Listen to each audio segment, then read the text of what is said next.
అదే RTV app వార్తల్ని క్షణాల్లో చదివే అవకాశం ఉంటుంది. ఒక న్యూస్ పేపర్, ఒక టెలివిజన్ ఛానల్ మీ చేతుల్లో ఎప్పుడూ ఉంటాయి. రమారమి 1200 ఎకరాలు నీటిలో మునిగిపోవడం జరిగింది. దానికి సంబంధించి అగ్రికల్చర్ ఆఫీసర్స్ కానీ అలాగే ఇరిగేషన్ డిపార్ట్మెంట్ అందరూ కూడా కలెక్టర్ గారి దృష్టికి అలాగే చంద్రబాబు నాయుడు గారి దృష్టికి ప్రభుత్వ దృష్టికి తీసుకెళ్ళడం జరుగుతుంది. వారికి ఇమ్మీడియట్గా క్రాప్కు సంబంధించిన ఏవైతే మరి అర్హత ఉందో ఆ అర్హతకు సంబంధించి డబ్బులు కూడా ప్రభుత్వం ద్వారా శాంక్షన్ చేసి రైతులు ఇబ్బంది పడకుండా చేయడం అనేది ఈ రైతు ప్రభుత్వం చంద్రబాబు నాయుడు గారి మరి ఆయన కళ. అందుకోసం అందులో భాగంగానే ఈరోజు ఏవైతే మునిగాయో నిన్న వచ్చిన వర్షాల వల్ల వాటిని పరిశీలించడం జరిగిందని కూడా సందర్భంగా తెలియజేస్తాం. 20 గ్రామాలు సుమారు ఇది కవర్ చేస్తుంది.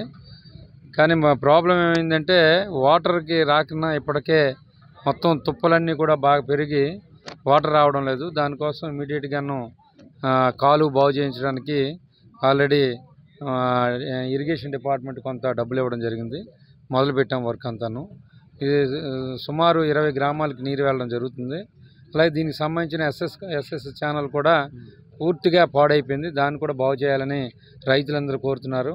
దీన్ని ముఖ్యమంత్రి గారి దృష్టికి అలాగే మన ఇరిగేషన్ మినిస్టర్ గారి దృష్టికి తీసుకెళ్ళడం జరుగుతుంది. చాలా వరకు ఈ గత 5 సంవత్సరాల్లో అన్ని విధాల రైతులు మరి పంటలు లేక ఇబ్బంది పడే పరిస్థితి. చాలా తక్కువ అమౌంట్తో చేయవలసిన పనులు కూడా నెగ్లెక్ట్ చేయడం వల్ల రైతులందరూ కూడా 5 సంవత్సరాలుగా మరి పంటలన్నీ పాడైపోవడం జరిగింది. చాలా వరకు ఊర్లు ఖాళీ చేసి వలస వెళ్ళారు. మరి ఇప్పుడు ఈ ప్రభుత్వం మీద చంద్రబాబు నాయుడు గారి మీద మరి అందరూ కూడా నమ్మకం పెట్టుకున్నారు. అందులో భాగంగానే మేము ఇప్పుడు కాలువలన్నీ తిరిగి ప్రతిదీ కూడా బాగు చేయడం జరుగుతుంది. అదేవిధంగా రేపు రాబోయే కాలంలో ఈ కాలువలకు సంబంధించి ఏవైతే సిమెంట్ వర్క్ మధ్యలో ఆగిపోయిందో దాన్ని పూర్తి చేయడం జరుగుతుంది.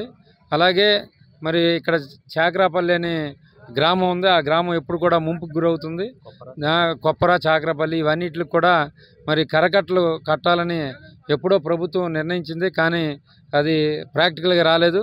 దాన్ని కూడా ముఖ్యమంత్రి గారి దృష్టికి తీసుకెళ్ళి ఇమీడియట్గా దాన్ని శాంక్షన్ చేసి మరి ఈ సంవత్సరంలోనే దాన్ని మొదలుపెట్టే విధంగా ప్రయత్నం చేస్తాము. రైతులందరూ కూడా మరి ఇది రైతు ప్రభుత్వం, చంద్రబాబు గారి ప్రభుత్వం కాబట్టి అందరూ ఆశలు పెట్టుకున్నారు. ఖచ్చితంగా వారి ఆశలు తీర్చే విధంగా మేము కూడా ప్రభుత్వం దృష్టికి తీసుకెళ్ళి శాంక్షన్ చేసి పనులు చేస్తాం. రైతుల కళల్లో ఆనందం చూస్తాం. ఈ సందర్భంగా తెలియజేస్తాం. మరిన్ని వీడియోస్ కోసం ఛానల్ ని సబ్స్క్రైబ్ చేయండి. లేటెస్ట్ అప్డేట్స్ కోసం వాట్సాప్ ఛానల్ ని ఫాలో చేయండి. అండ్ లింక్ డిస్క్రిప్షన్ లో ఉంది.